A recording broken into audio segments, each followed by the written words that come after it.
L'écho avec vous, Emmanuel Le Chypre. Les grandes entreprises françaises publient depuis hier leurs résultats du premier semestre et ils sont plutôt bons.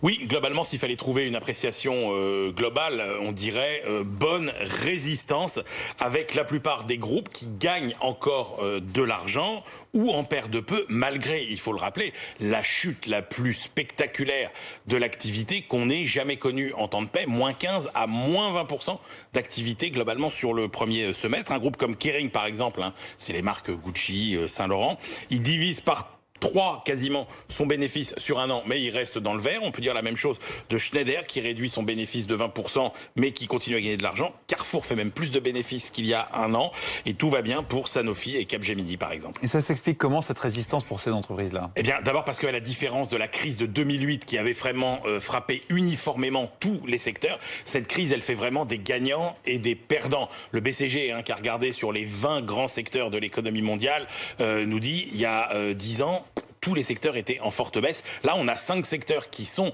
quasiment les secteurs gagnants de la crise, qui sont la biopharmacie, les technologies médicales, le digital, les télécoms, par exemple, et puis la santé, bien évidemment aussi. Par contre, il y a 3 secteurs qui souffrent énormément. La réassurance, le voyage, l'aéronautique, Airbus, par exemple, qui vient d'annoncer là ses résultats il y a quelques minutes, perd quasiment 2 milliards d'euros au premier semestre. Ces profits vont servir à quoi?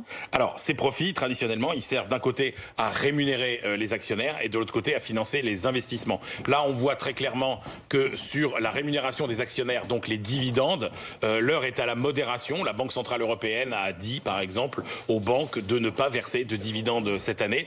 En revanche, du côté des investissements, là, c'est plutôt le pied sur l'accélérateur et notamment tous les investissements qui vont financer la transition écologique. Dernier exemple, c'est Air Liquide. Air Liquide, c'est la valeur de fonds de portefeuille préférée quasiment des investisseurs avec des entreprises comme L'Oréal ou Essilor. Eh bien, Air Liquide vient d'annoncer le rachat du plus grand site de production d'oxygène au monde en Afrique du Sud afin de réduire ses émissions de CO2 de 30 à 40%.